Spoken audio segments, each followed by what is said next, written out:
Jesus, I would say no doubt lived as a person, but to the extent of what he did, I'm not sure. If he comes walking into where I work, shows me the signs of the stigmata and tells me he's the Son of God, I might start believing. I don't believe in God, first of all. Maybe because I grew up in like an age of science. I have a lot of different thoughts and theories on Jesus, but I don't think coming back from the dead is really possible.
I just thought the idea of an all-powerful, all-loving creator of the universe was just an absurd idea on the surface of it. It wasn't even worth my time to check out. As far as Jesus was concerned, I thought that if he existed, and I wasn't sure whether or not he ever did, he was probably a nice guy, he was probably an excellent teacher, but he certainly wasn't the Messiah, and he certainly wasn't the Son of God.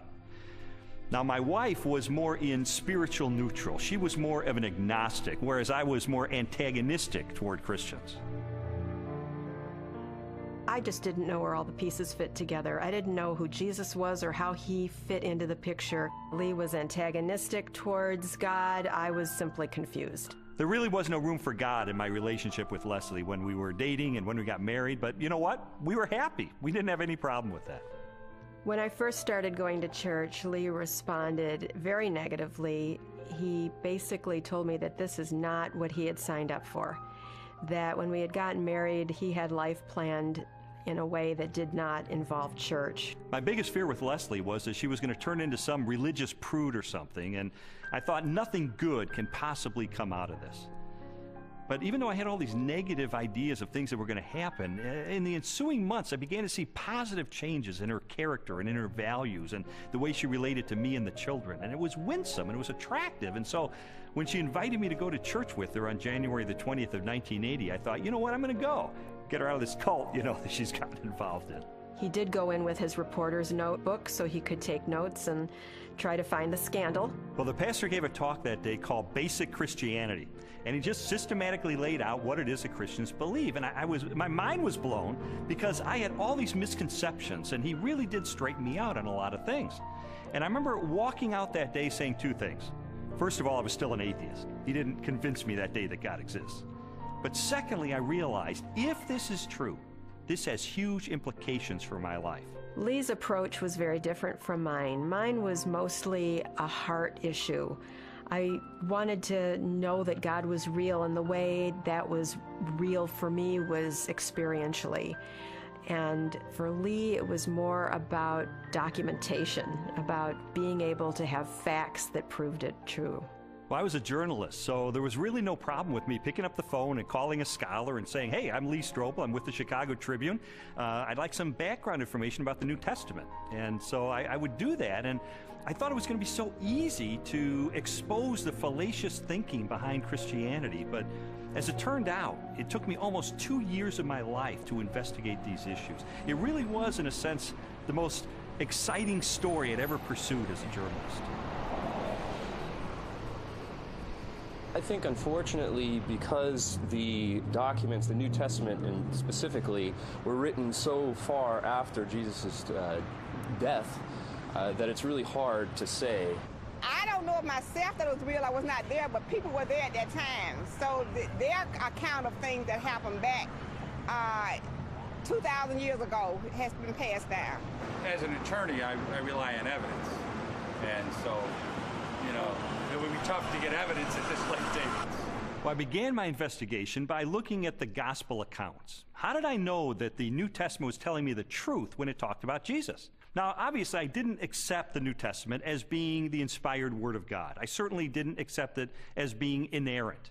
But what I had to accept it as being, which it undeniably is a set of ancient historical documents. And I knew that historians had criteria that they could apply to determine whether or not these documents are trustworthy. So those are the kind of people who I pursued. I went after the heavy hitters. I went after the expert witnesses who could help me sort through these issues.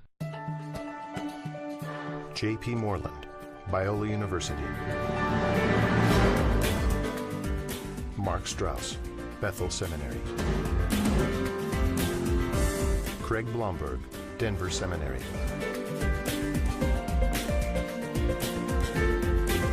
Craig Evans, Acadia Divinity College. N.T. Wright, Bishop of Durham, United Kingdom. Over the last 250 years, it's been common coin in Western culture that, oh, you can't believe what's said in the Gospels. You know, it's even made into musicals. The things that you're liable to read in the Bible, they ain't necessarily so. And that skepticism has wormed its way into much modern culture and indeed into many Christian circles, many church circles, where they'll say, well, Matthew probably made this bit up, or Luke just added this bit on the end of the parable, or whatever it is. I and others have spent some of the best years of our lives researching what was actually going on in Palestine in the first third of the 1st century AD, and trying to get inside the minds of 1st century Jews, 1st century Romans, different Jewish parties and movements, etc., etc. And the more that I have tried to do that, the more I've found that what you find in Matthew, Mark, Luke, and John comes up in 3 dimensions and says, my goodness, this actually belongs. It makes sense. It fits. It gives us very vivid portraits of who these people were and what they were doing. The New Testament Gospels are biographies of Jesus. While the authors do not identify themselves in the text, from very early in the Christian era, the Gospels have been attributed to Matthew, a disciple or follower of Jesus; Mark, a colleague of Peter, also a disciple; Luke, a historian and confidant of the Apostle Paul; and John, a disciple of Jesus. Both Matthew and John were among the 12, Jesus' closest followers, and constant companions throughout his ministry. They would have personally observed most of the events they described in their Gospels. Mark and Luke were also contemporaries of Jesus and wrote their biographies based upon information provided by many eyewitnesses.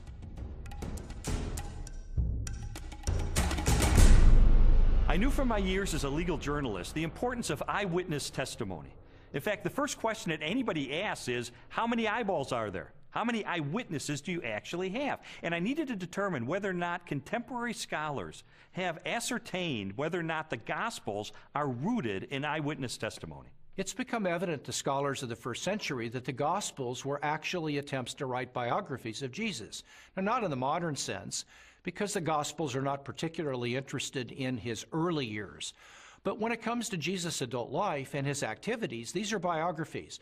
They're very clearly attempts by eyewitnesses to describe exactly what Jesus said and did, and the consensus of New Testament scholarship has moved in that direction. Many have undertaken to draw up an account of the things that have been fulfilled among us, just as they were handed down to us by those who from the first were eyewitnesses and servants of the Word. Luke chapter 1, verses 1 and 2. Luke's Gospel begins with a prologue. It's actually one of the finest Greek sections in the whole New Testament. Luke was clearly a literary artist. But in that prologue, he points out that he has carefully investigated the material that he presents in the Gospels, that he's checked with eyewitness accounts, those who are actually present. If you read that prologue and you see this is the work of a historian, this was someone who has done his research. Therefore, since I myself have carefully investigated everything from the beginning, it seemed good also to me to write an orderly account for you, most excellent Theophilus, so that you may know the certainty of the things you have been taught. Luke chapter 1, verses 3 and 4. You have to understand that people in the first century valued eyewitness testimony. And this is why, from the 2nd century on, it was important to the early church fathers that the people who were alleged to have written the Gospels actually wrote them, and that they were eyewitnesses of the things they wrote. We have actually very early attestation of the authorship of the Gospels. The early church father Papias, for example, as recorded by the church historian Eusebius, identifies Mark's Gospel as essentially the eyewitness account of Peter. Well, Papias was a disciple of the Apostle John, so we are only one generation removed from Jesus himself. That's a pretty close testimony, and strongly suggesting that, in fact, the Gospels are based on eyewitness accounts. Now, of course, it's not what you would have seen if you had a video camera there, because, after all, if you put a video camera on a street corner, even in Washington, you'd get politicians coming to and fro. You wouldn't actually have a story that would make sense. You'd have a string of random, unsorted events. That doesn't mean that none of it happened, that it's all made up. It's just to acknowledge what is blindingly obvious, that it has been edited and no doubt shaped by the needs of the community, because people tell the sort of stories that they want to tell, because this matters to us urgently here and now. Most historians date Jesus' birth between the years 7 and 4 BC, and his death no later than AD 33. Jesus' public ministry began with the choosing of his disciples and lasted approximately 3 years, culminating in the Passion Week and his trial and death. Scholars generally agree that the Gospel of Mark was written first, sometime between the years 60 and 75 in the 1st century. Matthew and Luke were probably authored shortly after, followed by the Gospel of John. The New Testament Gospels are by far our earliest and most reliable records of Jesus of Nazareth. All of the New Testament Gospels were written in the 1st century. Not only are they remarkably close to the events themselves, but in fact eyewitnesses are still around. If they were passing on untruths, if they were not passing on reliable history, then we would expect eyewitnesses to say, wait a minute, this isn't what happened. But eyewitnesses are around. Eyewitnesses could confirm what they said. All of the gospel writers either were eyewitnesses or interviewed eyewitnesses to gain the information that they gained about Jesus Christ. As I scrutinized the gospel accounts even further, I realized that it was important to find out not just whether or not the information was rooted in direct and indirect eyewitness testimony, but I needed to know, was this information reliably preserved during the time period before it was finally written down? We have to put ourselves into the ancient world without modern media, without even a print-based culture in which the only and the standard way of preserving information was through oral tradition, most of which was memorized. Young rabbis were often forbidden to comment on a passage of Scripture until they had memorized it perfectly. In fact, it was not uncommon for rabbis of Jesus' time to commit the entire Torah to memory. I've sometimes heard people say, look, I've been in a situation where I whisper something to someone, they whisper it to someone else, and it goes through 10 or 11 people, and by the time the last person tells what was said, it's totally different from what I told the first person. And we can't trust the Gospels for the same reason, because it was transmitted over a long period of time. That illustration is really a bad analogy, and you have to understand that the 1st century apostles who passed on information about Jesus were deeply concerned to get this information correct, because they saw it as sacred holy tradition. It wasn't about what Joe was eating for dinner last Wednesday night. In our day of instant media and everything has to be on film or tape recorded, we are more skeptical of oral tradition, but we don't really understand the nature of oral tradition. Oral tradition is a community event.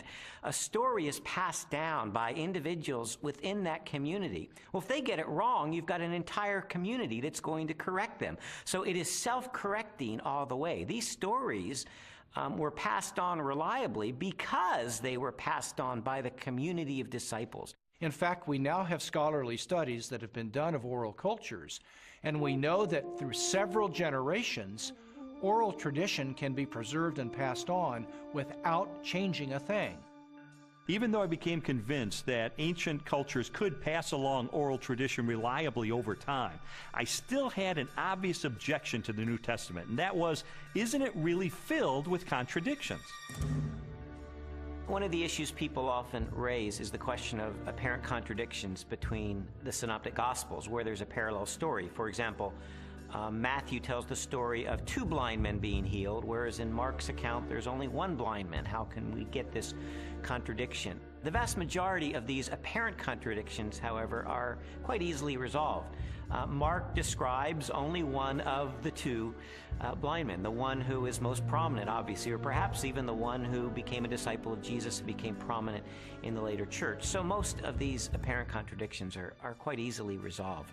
Had every single account given us exactly the same detail, we might have accused them of some form of collusion, of having gotten together and carefully planned out how they were always going to tell the story with the exact number of details, but then one doesn't have independent testimony at all. It's natural when you have multiple eyewitnesses to the same event. You're going to get different perspectives, and that's okay. You want that. What you're looking for is a core to the testimony that's the same, that's consistent, even though there may be some variation in the incidental details. If you're in a court of law and you have multiple witnesses come in and testify to the exact same thing, the first objection that's brought up is to say collusion. They got together, they orchestrated their testimony, and their credibility is shot. The earliest known copies of the Gospels were written on sheets of papyrus and scrolls made of animal skins. They are among the oldest existing manuscripts of antiquity. The Codex Sinaiticus was authored between AD 330 and 350.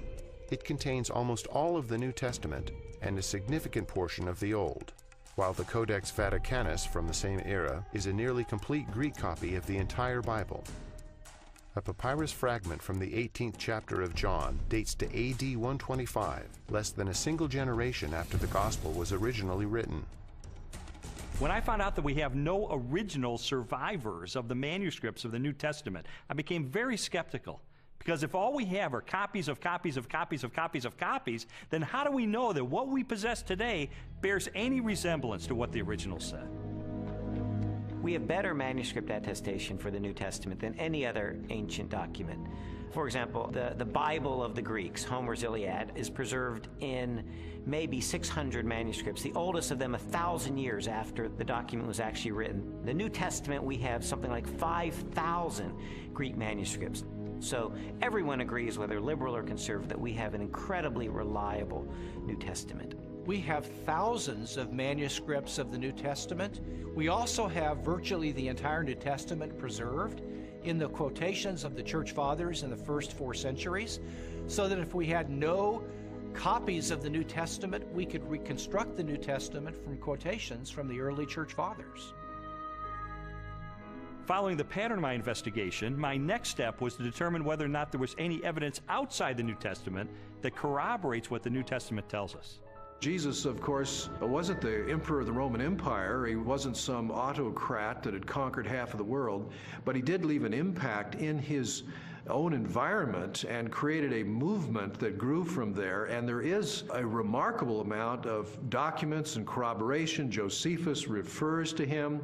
The Roman historian Tacitus refers to him. Suetonius, the political writer, refers to him. Critics refer to him. And so it's like a stone thrown into a pond. The ripples go out and everywhere are felt. It's a very impressive record taken as a whole. In AD 93, the Jewish historian Josephus published his work, Antiquities of the Jews. Scholars generally agree that the following text accurately records Josephus' record of Jesus. Now there was about this time Jesus, a wise man, for he was a doer of wonderful works, a teacher of such men as received the truth with pleasure. He drew over to him both many of the Jews and many of the Gentiles. When Pilate, at the suggestion of the principal men amongst us, had condemned him to the cross, those that loved him first did not forsake him. and the tribe of Christians, so named for him, are not extinct to this day. In a court of law, the rebuttal case is an opportunity for the other side to present their evidence. Well, in recent years, there's been a proliferation of books and articles about the so-called Gnostic Gospels. And I wanted to figure out, does this represent the mainstream of academic scholarship? The Gnostic Gospels are a collection of religious writings from the 2nd and 3rd centuries. They blend the teachings of Jesus with a variety of ancient philosophical beliefs. According to the tenets of Gnosticism, the universe was the creation of a flawed and wicked God. Therefore, all matter was evil. Salvation from this world could only be attained through secret knowledge about the spiritual nature of man. There's been a lot of talk about the Gnostic Gospels, the Gospel of Mary Magdalene, the Gospel of Philip, the Gospel of Thomas. These documents are almost universally recognized to be much later than the New Testament Gospels and not to record historically reliable material related to Jesus. Well, the New Testament Gospels give us a portrait of an early 1st century Palestinian Jesus of Nazareth. The Gospels from the 2nd century, which are mostly Gnostic Gospels, such as the Gospel of Judas, or the Gospel of Thomas, or the Gospel of Philip, or the Gospel of Mary, they give us a very different Jesus. Now, you can pick and choose if you want. You can say, well, I like the 2nd century Gnostic Jesus better. Others might want the early 1st century Palestinian Jesus. But if you're going to be a scholar about it, and you're going to talk about, well, which Gospels really do give us earlier traditions that more reliably reflect the actual historical Jesus, you got to go with the New Testament Gospels every time. There's a view among some that there were all of these different competing views of Jesus Christ, and that the one that won out became the orthodox perspective of Christ reflected in the Gospels. All the evidence runs contrary to that. Jesus was a 1st century Jewish teacher who revealed and demonstrated himself to be the Messiah. That's the presentation we get in Matthew, Mark, Luke, and John, the New Testament Gospels. These later Gospels, these Gnostic Gospels, present a very different Jesus, almost a Greek philosopher, an esoteric Gnostic Jesus. It's clearly not the authentic historical Jesus. What I've come to discover is that the Gospels in the New Testament, Matthew, Mark, Luke, and John, are our best sources for Jesus. And I've also found that they are reliable, and that from these sources we can form a picture that I believe is very accurate, that tells us about Jesus, what he taught, how he was perceived by his contemporaries, and what his life was really all about. Everything from Jesus' parables to his healings, to his controversies, to his warnings, and all of that, the reason they were telling this stuff is that not just it was good advice for them in their own day, but that it actually mattered, that it actually happened. And if it hadn't happened, you're into a totally different worldview, a worldview which is about ideas, which is about self-realization, hugely popular in our culture just now, discovering who I really am.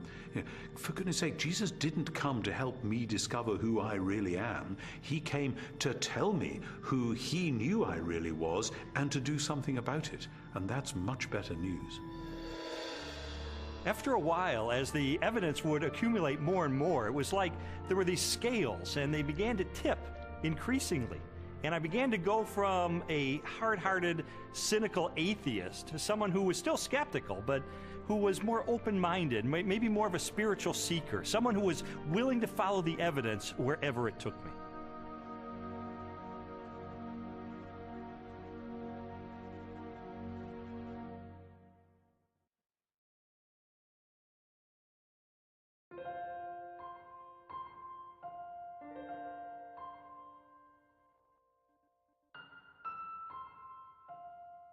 This whole time I was on this investigative journey, Leslie and her friends behind the scenes were praying because they knew that I was checking in the evidence. I was looking into these issues for myself, and they just wanted me to be open-minded about the evidence that I found.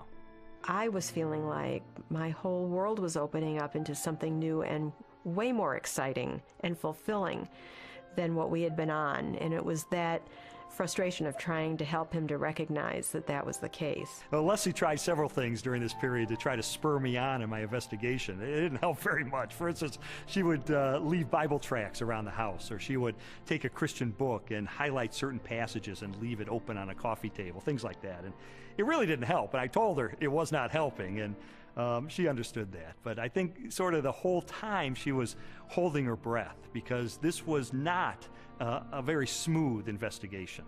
He would take 2 steps forward, 3 steps back. Sometimes it looked like he was really getting it, and other times he would just turn into an angry, frustrated person again. And so it was a very frustrating time for both of us. I believe Jesus was a real person. I believe he did live. I guess there are some exaggerations in the Bible, I'd have to say. I don't believe we'll ever know if Jesus was really what everyone thinks he is. I think it's a lot of folklore. I think it's a lot of historical misrepresentations. I think it's a lot of wishful thinking. But I don't think we know, and I don't think we'll ever know, and I don't think there's any way to prove what has been claimed about Jesus for all these years. The biographies of Jesus in the New Testament gave me a lot of information about him. But Christians were saying that he is the Son of God. That's a huge step to take to believe that. And so I sought out more scholars so I could pose to them this question: who was Jesus?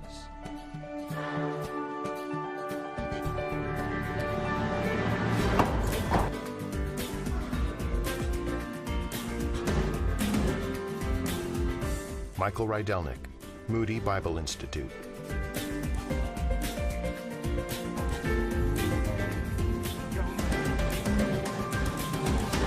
Ben Witherington, Asbury Seminary.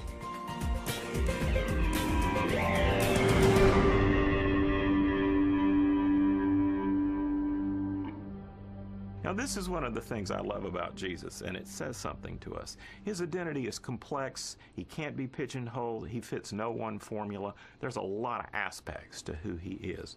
But always, he presents himself as a challenge to the status quo, to preconditioned thinking about what Son of God, what Messiah must be. He's carving out his own niche. He's doing his own thing like a great and creative artist. He is not simply replicating anything from the past. He is taking bits and pieces of prophecies and ideas and wisdom literature and law and you name it, and he's made a whole new gumbo. And he's serving it up, and people don't know what to think. He goes in a synagogue and says some of this stuff, and they go, wow, a new teaching, and with authority. Shazam! Amazingly, people say, you know, no one teaches like him because he spoke with his own authority.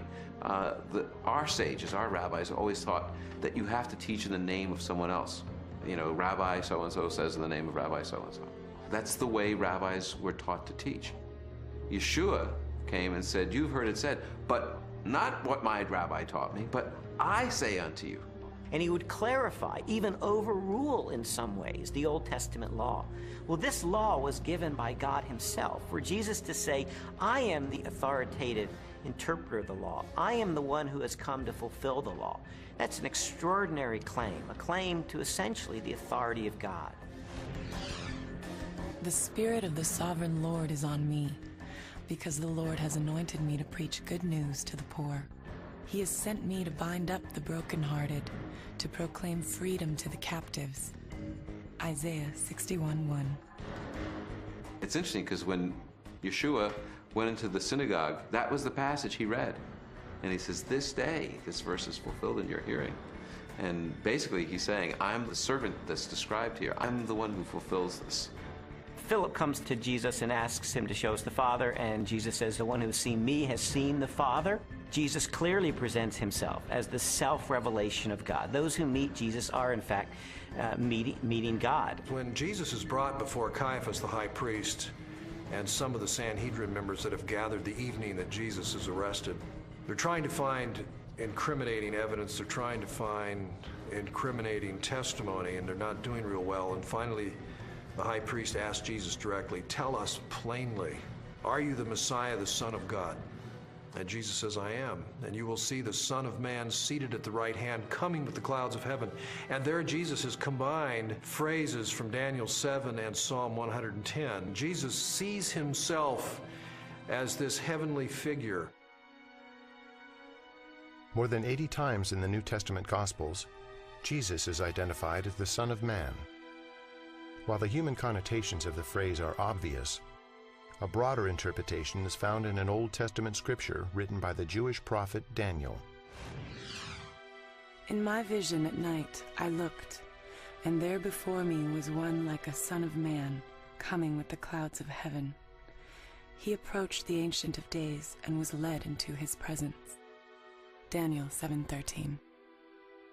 Many Christians and non-Christians hear the phrase Son of Man, they think Son of God refers to his deity and Son of Man refers to his humanity. That's in part true, but in fact Son of Man has a much greater significance than that as well. The title Son of Man, Jesus draws that title from Daniel chapter 7, where a glorious messianic figure comes before the Ancient of Days, a reference to God, and he is given all glory and power and majesty. That portrait of this glorious Messiah is the one that Jesus identifies himself with. He is the Son of Man. So Son of Man doesn't just mean a human being.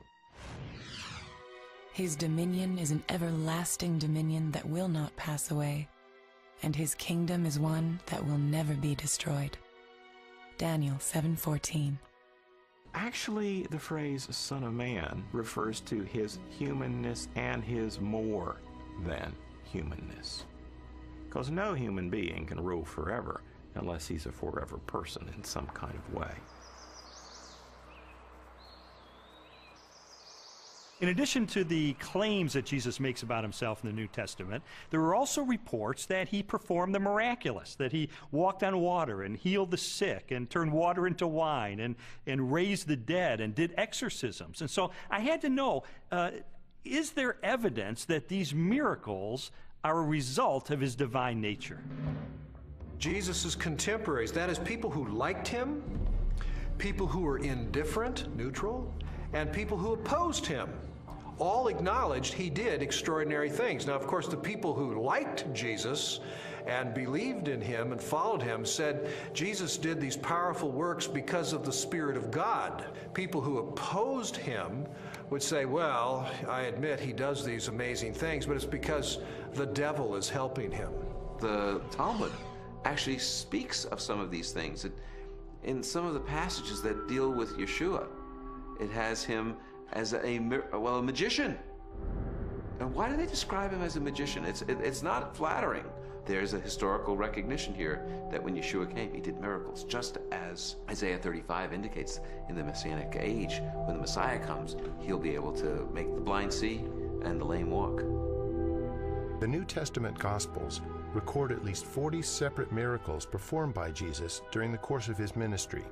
They include healings, exorcisms, mastery over nature, and even raising of the dead.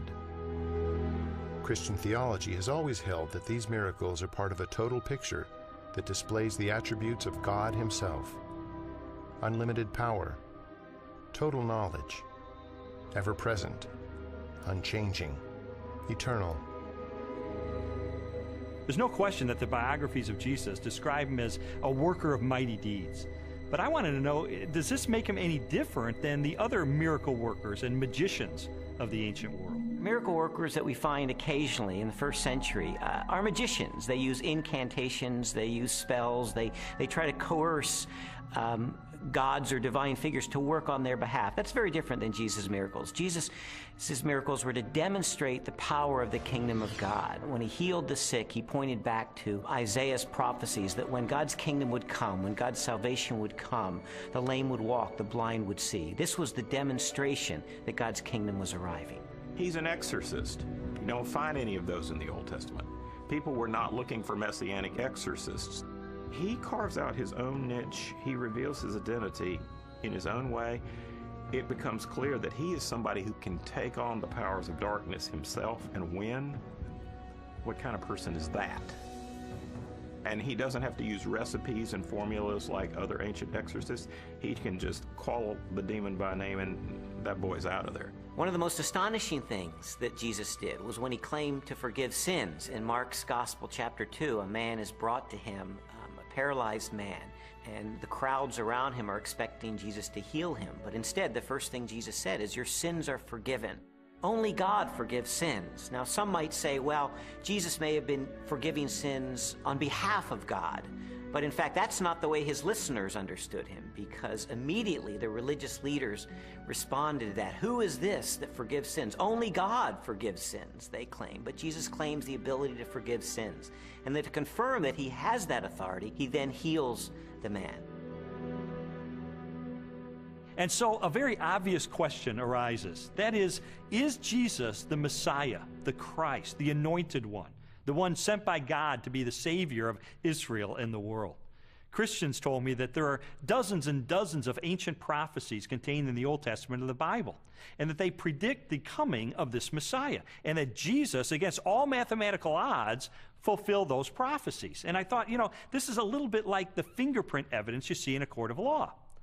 I remember covering one particular case where the murderer went through the purse of the victim, and he left one thumbprint on the cellophane wrapper of a package of cigarettes. And it was that thumbprint that led to his conviction for murder. And I thought, in an analogous way, could it be that these ancient prophecies are sort of like that thumbprint on the cellophane? Do they create a thumbprint that only Jesus Christ in all of history manages to match?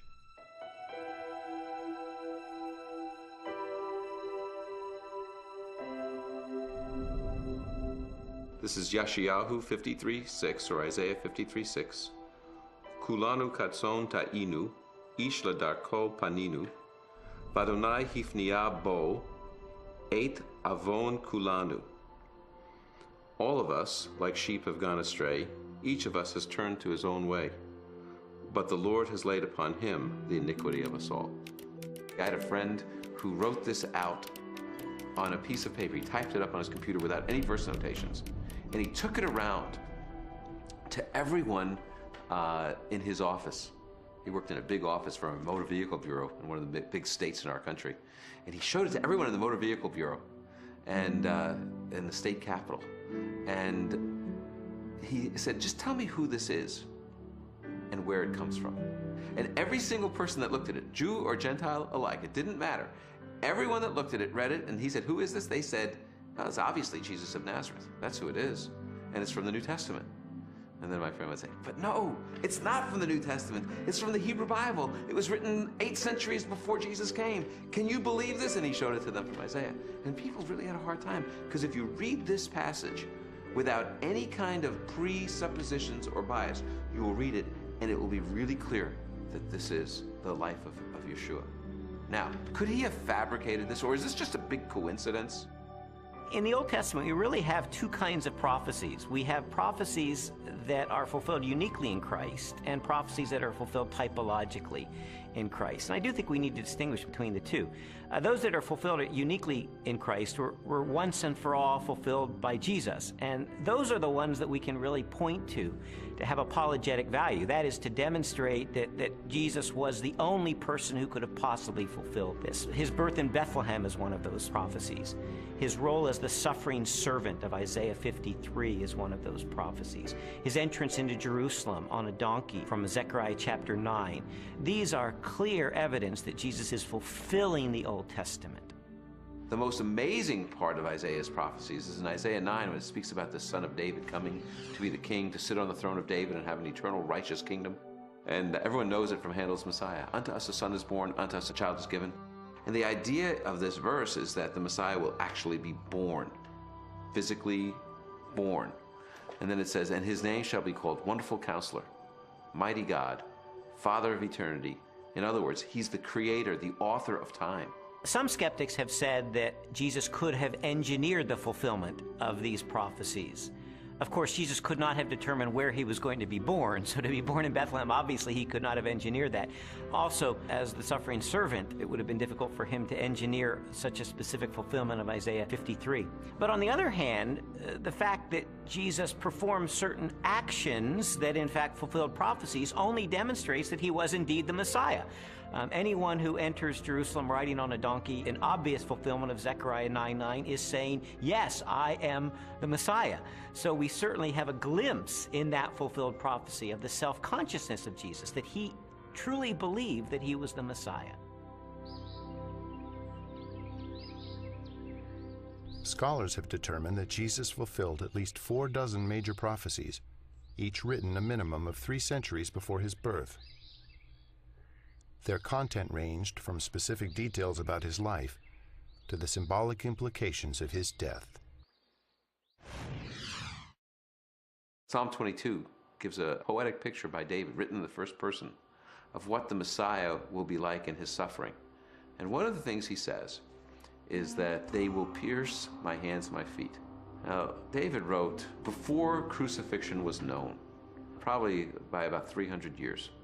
So Isaiah 53 says he was pierced through. It gives us the reason for his death. He was pierced through for our iniquities. So there's a purpose. He dies not just because he's a martyr, but because he's a substitution for sin.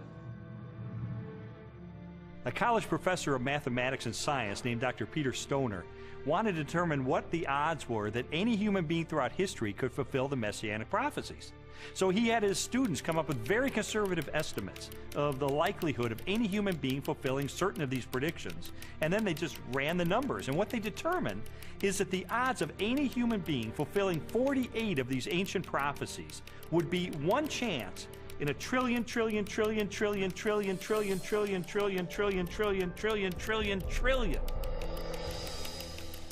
It is mathematically virtually impossible. To me, just as significant as all of those unique prophecies that were fulfilled in Christ is the complete drama of the Old Testament. The fact that the Old Testament is the story, the narrative of God's redemptive movement, his movement to deliver and save humanity. And Jesus is the climax of that movement. He is the climax of salvation history, the one who brings it off to fulfillment. You read the Old Testament, it's building, building, building. Jesus arrives on the scene and he is the fulfillment. And he recognizes himself clearly as the climax of God's plan of salvation for all humanity. This whole case was sort of like one of those jigsaw puzzles where you don't know what the ultimate picture is going to be. You just put together the pieces, and as I was putting together all of the evidence, it started to take shape, and I sort of stepped back and I could see that it was a portrait of Jesus Christ.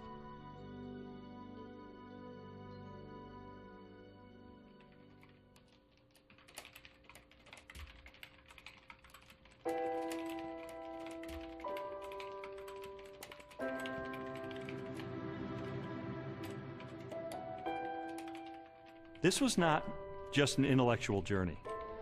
There was a very real emotional component to this, because I would find things along the way that would challenge me and my worldview on a very deep level. And I would recoil from it, and I wouldn't want to believe it. And I mean, there were so many reasons why I didn't want there to be a God, because I did not want to be held accountable for my life. I didn't know at the time why Lee was so angry. I thought it was just being stubborn. He says, after coming through it, that it was conviction.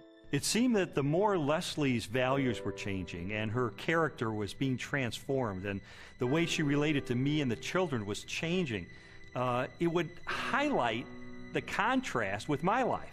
I was feeling fearful and angry as well that he was being affected by it in the way that he was. I mean, the truth is, I felt like I was losing Leslie. She was being pulled away from me into this Christian subculture. I didn't fit in there. I'm the atheist. I'm the skeptic. And yet I felt like she was being pulled away, and I loved her. I didn't want to lose her. And it got to the point where I was so angry over the whole thing. One day I just reared back and I kicked a hole in our living room wall, just out of rage over the situation. It was a very ugly scene right in front of Leslie, right in front of our little girl. They were crying, and I didn't want to lose her.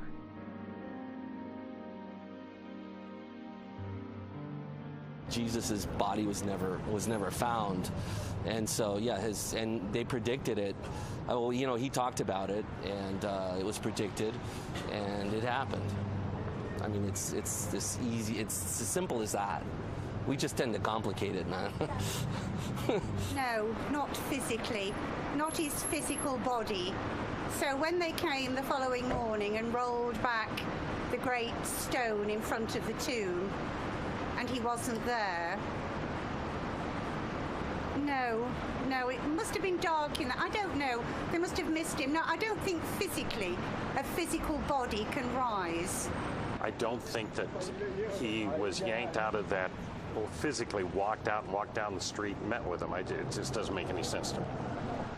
For more than a year, I'd investigated the historical record for the reliability of the New Testament. I'd looked at the identity of Jesus. But now was time to look at the ultimate evidence for who he really was, the purported resurrection of Jesus from the dead. And for that, I went to the best scholars that I could track down.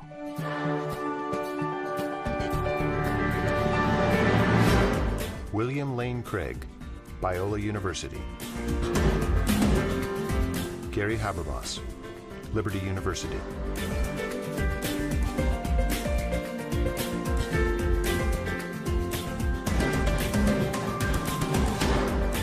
Michael Licona, North American Mission Board.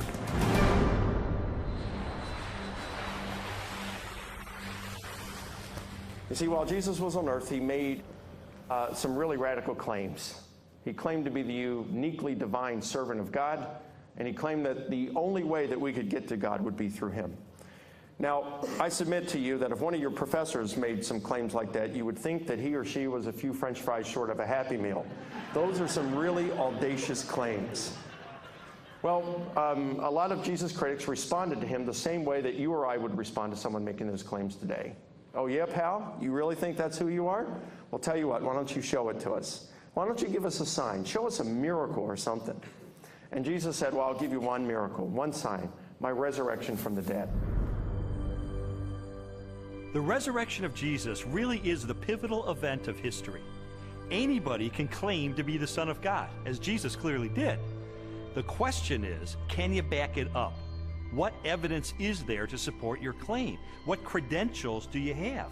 And if Jesus really did return from the dead, that's excellent evidence that he is who he claimed to be, the one and only Son of God. To weigh the validity of Jesus' resurrection, we must first consider his death. Many skeptics have proposed that Jesus merely fainted on the cross, or was drugged, and later escaped as part of a conspiracy. By contrast, the four gospel narratives collectively describe the events of his public beating, death by crucifixion, and burial. Pilate had Jesus flogged and handed him over to be crucified. Mark 15:15.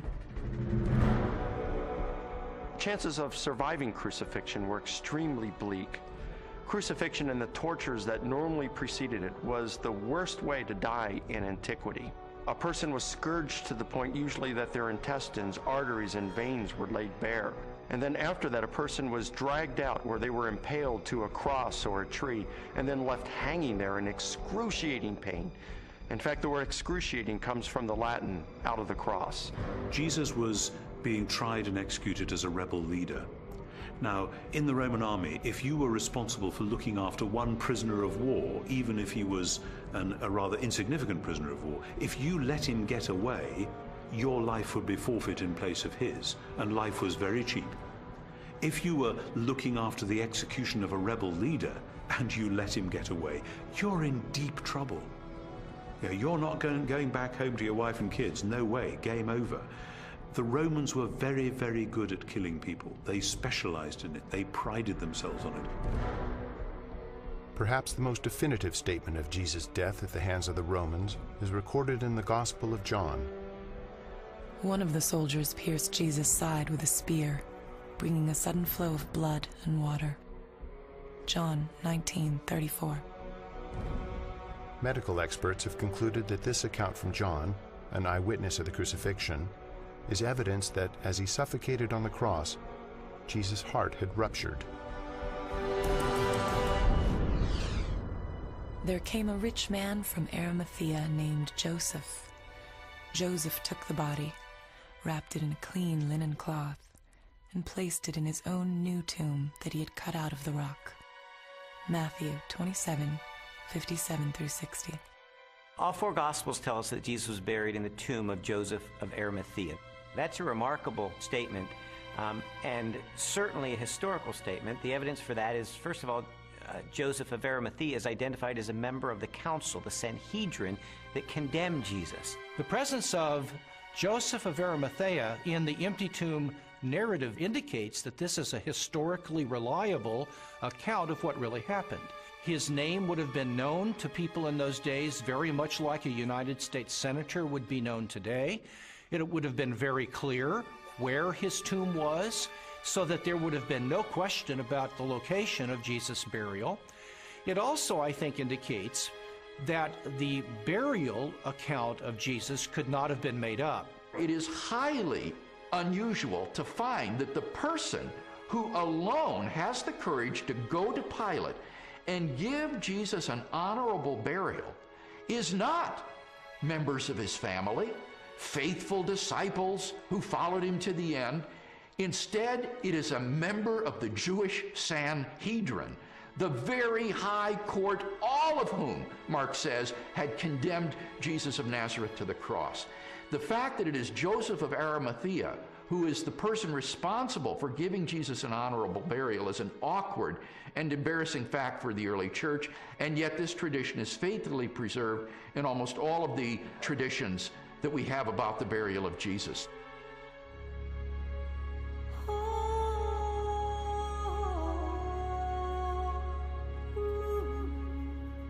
If Jesus really was killed by the Romans, if his body really was buried in the tomb of Joseph of Arimathea, then the next focus of my investigation became obvious. On the first Sunday after the crucifixion, was the tomb of Jesus Christ really empty? On the first day of the week, very early in the morning, the women took the spices they had prepared and went to the tomb. Luke 24:1. The empty tomb story also has a very embarrassing feature of it that is preserved in the memory of the early church, namely the discovery of the empty tomb by women. Now, in order to appreciate this, you have to understand something of the status of women in Palestinian Jewish society. In that society, which was a patriarchal society, women were frankly second-class citizens. If you were going to invent an account about an empty tomb, then why on earth would you invent witnesses, primary witnesses, whom no one would believe? In fact, they would scoff at that later on. Supposing you were inventing the story of the resurrection of Jesus, many people have said, oh, this was all just dreamed up later on. Well, how would you have done that? The one thing you wouldn't have done would have been to have not only a woman, but a woman who's got nobody quite knows what, but a fairly shady past, as your prime witness. And yet there she is, Mary Magdalene, in Matthew, Mark, Luke, and particularly in John. And already by the middle of the 2nd century, the pagans are sneering, oh, this is just based on the testimony of hysterical women, you can't believe that. But the early Christians stuck to their story, they stuck to their guns, they stuck to the women. They said, this is how it was. Now, they just would never have made that up, and that actually has enormous ramifications. If this is how the story was, and they didn't change it to airbrush Mary out, then this really must have been what happened on that first Easter day. The chief priests devised a plan. They gave the soldiers a large sum of money, telling them, you are to say, his disciples came during the night and stole him away while we were asleep. Matthew 28:12 and 13. Matthew reports that the Jewish authorities were claiming that the disciples of Jesus had stolen his corpse. And this is verified by Justin and Tertullian a little bit later on, saying that the Jewish leaders were still saying the same thing in their day. Now here's the question. If the body is still in the tomb, why are you saying that the disciples had stolen it? Well, if you think about that, the claim that the body was stolen confirms that Jesus' enemies acknowledged that the tomb was empty. If you've got a stolen body, you must have an empty tomb. If the tomb was not empty, Jesus' opponents would surely have gone and got the body and shown it as soon as the disciples began proclaiming the resurrection. I found the evidence for the empty tomb very convincing, but you know what? That didn't tell me what happened to Jesus. Is it true that hundreds of people really saw him alive after the crucifixion? My research took me to a letter that the Apostle Paul wrote to the church at Corinth, and it contains the earliest passage of all about what happened to the resurrected Jesus. He was raised on the third day. He appeared to Peter and then to the 12. After that, he appeared to more than 500 of the brothers at the same time. Then he appeared to James, then to all of the apostles. And last of all, he appeared to me. 1 Corinthians 15, 4-8. Paul, who is a first-generation Christian, having met and seen the resurrected Jesus, describes resurrection appearances to Peter, to the apostles, to James, and finally to himself. And he also mentions 500 people who saw Jesus alive. So we have eyewitness first-hand account of someone who himself saw Jesus alive and knows of 500 people or so who saw Jesus alive. That's extraordinarily strong evidence. These people, Paul tells us, were still alive at the time that he was telling the Corinthians about it. And his implication is we have hundreds of people who actually saw Jesus risen from the dead. If you don't believe me, you can ask them about it because they're still alive. In 1 Corinthians 15, Paul tells the Corinthian church that he passed on what he received. He uses the language, actually, of a formal transfer of tradition. What he received, and then he describes the resurrection of Jesus Christ and the resurrection appearances. This confirms for us that the accounts of the resurrection were creedal tradition that were passed on to Paul. So if 1 Corinthians was written in the early to mid-50s of the first century, these traditions were much earlier than that, going back to the period of Paul's conversion in the 30s. So that pushes the accounts of the resurrection to a very, very early date. Paul seems to think that the best argument for this text is that he received it from trustworthy persons. I gave you what I was given. The answer's right. I went to the right people. And critics believe that Paul got this material. Generally, they say he received it in Jerusalem about 35 AD. First of all, he's early. He's writing within 20 to 35 years of the purported event itself, because he's quoting from a creed, an oral formula, tradition that predates the writing of the New Testament, for which most scholars date to between 3 to 5 years of the crucifixion itself. 1 Corinthians 15, 3-7 provides evidence that belief in the resurrection was already present among Jews within 2 to 3 years after Jesus was killed. That means that the resurrection stories aren't something that evolved over 30, 40, 50 years after the crucifixion of Jesus. So we have the empty tomb, we have the eyewitnesses, we have the early accounts. The question is, are there any other additional facts, circumstantial evidence, to support the resurrection? While the Apostle Paul described hundreds of eyewitnesses to the resurrected Jesus, the full impact of the event is perhaps best measured by the subsequent growth of the early Christian church in the face of intense persecution. In the 2nd century, the Roman historian Tacitus wrote, "Nero inflicted the most exquisite tortures on a class hated for their abominations, called Christians by the populace. Christus, from whom the name had its origin, suffered the extreme penalty at the hands of one of our procurators, Pontius Pilate, and a most mischievous superstition, thus checked for the moment, again broke out not only in Judea, but even in Rome." Even the most critical, skeptical scholars recognize that the earliest disciples at least believed that God had raised Jesus from the dead. In fact, they pinned nearly everything on it. Without belief in Jesus' resurrection, the early Christian movement could never have come into being. They recognized in Jesus something special, but they wondered if they were mistaken when he died. They didn't anticipate that. Suffer maybe, but die at the hands of Pontius Pilate, the Roman governor? In fact, even when the first reports of his resurrection reached their ears, they were still doubtful and skeptical. But when they met the risen Lord, their skepticism was transformed into a very confident faith a great joy and a determination to preach the good news to everyone else.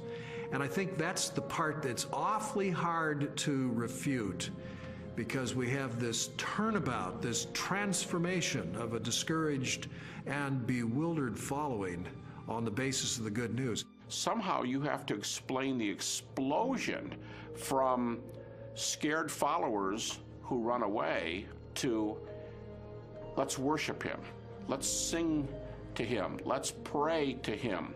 If there was no resurrection, and more to the point, if there was no resurrection appearances of Jesus, to those who doubted and were discouraged and denied and betrayed Jesus, we would not be sitting here talking about this today.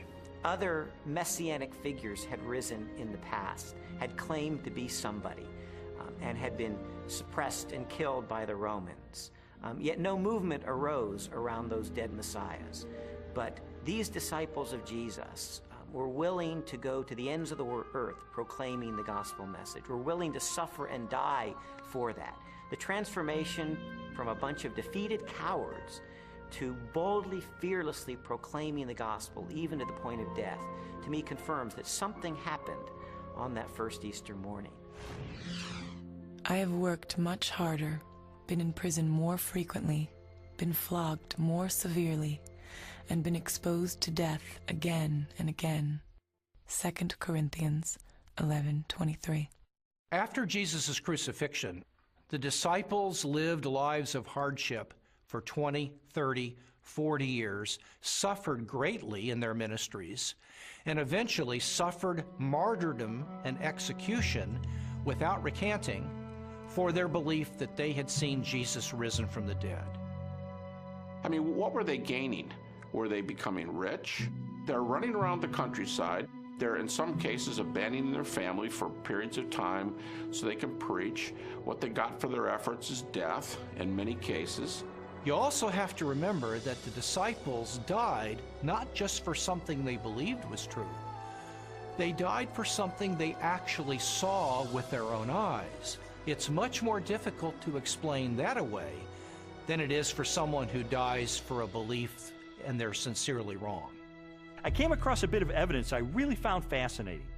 James was a half-brother of Jesus, and he was not a believer in Jesus during Jesus' lifetime, but he later died the death of a martyr as a leader of the local church. In a similar way, Saul of Tarsus was a persecutor of Christians, and yet he later becomes the Apostle Paul, this incredible missionary. So I had to ask myself, what led to this radical transformation of these skeptics? Sometimes people will come to believe something they wish to be true. If you believe hard enough that a person is loving and kind, you can talk yourself into believing that, even though the person is not loving and kind. It's very, very difficult, however, to explain people coming to believe something that they're actually standing against. Now, in the case of James and Paul, they did not believe in Jesus before his crucifixion. In fact, they thought he was deranged, and they did not accept what he said and what he taught. James, the brother of Jesus, is a skeptic who doesn't come to Jesus until he meets the risen Lord. Critics allow that. Paul's a persecutor till he meets the risen Jesus. That's not the kind of testimony of someone who all gets together and say, hey, let's just cook this thing up. One of the certainties, it seems to me, related to the testimony of the apostles is that they truly believed that Jesus was who he claimed he was, and they truly believed that he had risen from the dead, because they were willing to die for that. Very few people are willing to die for something they don't really believe in, or something even worse that they know to be a lie. When Jesus was executed, his disciples were rightly afraid. They scattered. They were fearful for their own life. Their hopes had been dashed because they had believed Jesus was the promised one who was going to usher a new day in for Israel. Turned out he wasn't, because he was murdered by crucifixion under the authority of the Roman Empire. And yet, shortly thereafter, we find them taking a stand in Jerusalem, proclaiming that Jesus was the Messiah, the very Son of God. How do we explain that? How do we explain the fact that they were even willing to propagate this the rest of their lives and go to martyrs' deaths for their belief.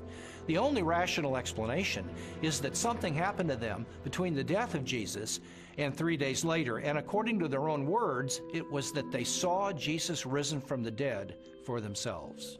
People have often said, and I think it's a perfectly fair position, that, okay, there aren't actually any good alternative hypotheses for how you explain the rise of early Christianity, but because we know as an absolute fact which we're not prepared to let go of, that nobody ever rises from the dead, then there must in fact be some other alternative hypothesis. And I want to say, okay, if you want to make the absoluteness of bodily death the cornerstone of your entire worldview, I actually can't stop you. If you choose to say, no, here I stand, death is the end, and nobody ever comes back from it, and that's just the way it is, well, that's where a lot of people were in the ancient world. It's where a lot of people are in the modern world. I think that that worldview is radically challenged by the strong evidence which points to the resurrection of Jesus, but it's up to somebody what they do with that challenge.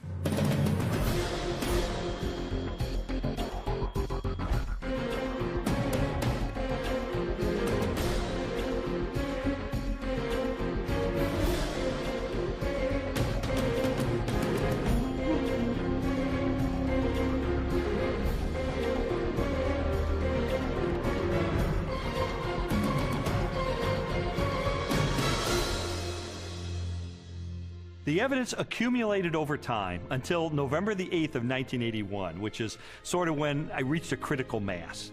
I remember going alone in my room, and I took a yellow legal pad and put a line down the middle, and on one side I started to list all of the evidence I had encountered for Jesus Christ being the Son of God, and on the other side all the negative evidence against that. And I wrote and I wrote page after page, and finally I put my pen down and I said, wait a minute.